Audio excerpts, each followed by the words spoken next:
Good day, I am Irish Emmy Trillo from BSN Prep 2-1 and today I am going to discuss about selection, which is part of the process of animal breeding. I hope you can understand and learn the topics that I will discuss.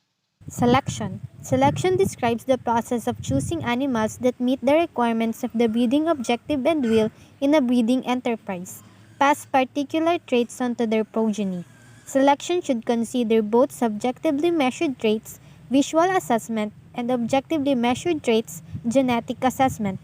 Selection does not create new genes but rather it increases the frequency of the desirable genes and conversely decreases and eventually eliminates the undesirable ones.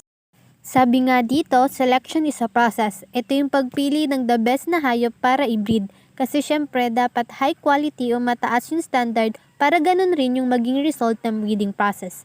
It should consider both subjectively and objectively measured traits. Ibig sabihin, pagpipili ng hayop na i-breed, dapat healthy and maganda ang kondisyon nito inside and outside. At syempre, kasama rin sa process ng selection ay ang mag-eliminate.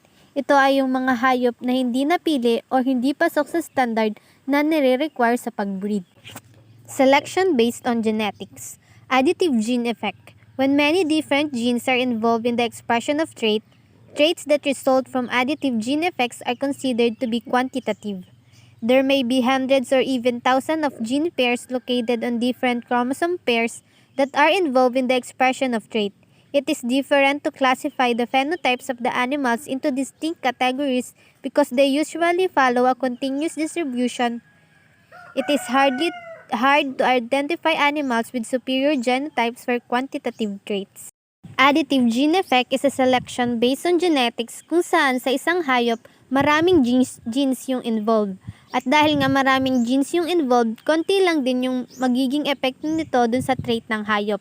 Isang dahilan nga nito ay kahit madami ang genes, ay pare-parehas pa rin naman yung kanilang magiging contribution. Kaya naman napakakonti or minsan ay walang dominance of trait na nangyayari.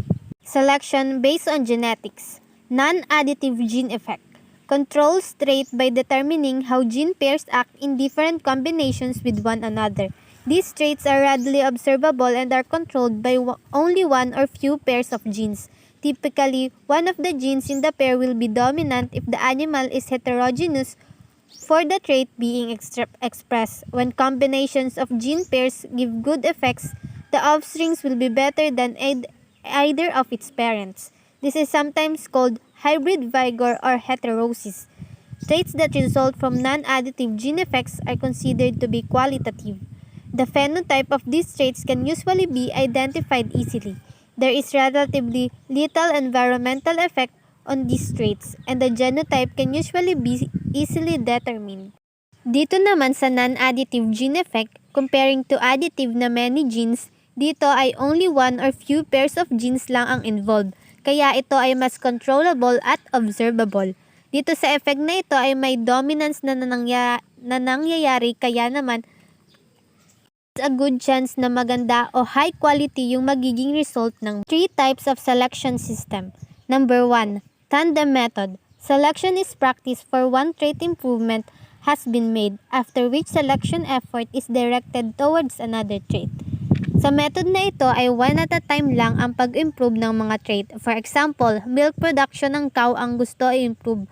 Magfo-focus muna sila doon bago sila mag-move on or mag-improve na iba pang trait. It is simple to use but not recommended and it also the least effective of the selection methods. Number 2, independent culling level. Selection is practiced for two or more traits at a time by setting minimum standard for each trait that an animal must meet in order for it to be saved for breeding purposes. Dito sa method na ito ay two or more traits naman ang kailangang i-improve pero may standard na dapat ay ma-meet sa bawat trait. At yung mga hayop na hindi na-meet yung standard ay maaring ma-reject for breeding purposes or ma-culled. It is the second most effective method and the most widely used. Number 3, selection index method. This method involves the separate determination of the values for each trait selected for, and the addition of these values to give a total score for all the traits. The animals with the highest scores are then kept for breeding purposes. Yung number 3 or last na method naman ay selection index method, kung saan ay more than one trait yung goal na ma-improve, but there are total scores given for each trait. After they are scored, ay i-rate up yung mga trait para mapili yung best for selection. Another topic that we will discuss is selection procedure. Number 1, selection on the basis of individuality. An animal is accepted or rejected based on its phenotype for a particular trait. The progress made in the selection process depends on how loose the phenotype is to the genotype of the individual for the trait. Number 1 is selection on the basis of individuality. In this process of selection, in-evaluate yung animal as it is. Yung mga characters niya, example ay height, weight, yung kasama na dun yung hormones or blood cells. Mahalaga na malaman yung mga characteristic na yon dahil nire-represent nito or pinapakita din yung genotype na maaring maipasa from one generation through breeding. Number 2, selection on the basis of pedigree. Pedigree is a record of individuals' ancestors related to it through its parents. There can be individuals which are pedigree clean without history of bad genes and those that are pedigree dirty. An animal is rejected or accepted for breeding or replacement purposes depending on his performance pedigrees. Number 2 is selection on the basis of pedigree. Dito naman, pinipili yung animal for breeding through its history. Kung yung parent ng animal has good genes, ibig sabihin its offsprings also inherit its trait, which is also best to breed again to continue its generation. Number 3, selection on the basis of progeny test. Animals, especially the sires, are accepted or rejected depending on the performance of their progenies when subjected to a standardized test. Next is selection on the basis of progeny test. In this testing, a group of young bulls is tested. Their semen is collected and distributed to inseminate large number of cows in herds. Phenotype records are collected on their daughter. Sire summary is produced for each bull. Then the bull with the top breeding values and the high accuracy are used for breeding. Number 4, selection on the basis of collateral relatives. Animals are accepted or rejected based on the performance records of their distant relatives such as their aunts, uncle, half-brothers, and half-sisters. Number 4 is selection on the basis of collateral relatives. In this process of selection, binibase naman yung pagpili through the performance or characteristic of their distant relatives. Even though they are not fully the same, there are some traits that may be passed or similar as them. Number 5, selection on the basis of specific combining abilities.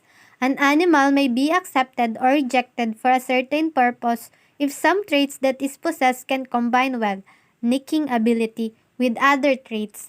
Factors to consider for this type of selection include genetic correlations, pleiotropy, where one gene may affect the expression of the other genes, and the environment to which the group of animals subjected for selection were raised. Last is selection on the basis of specific combining abilities.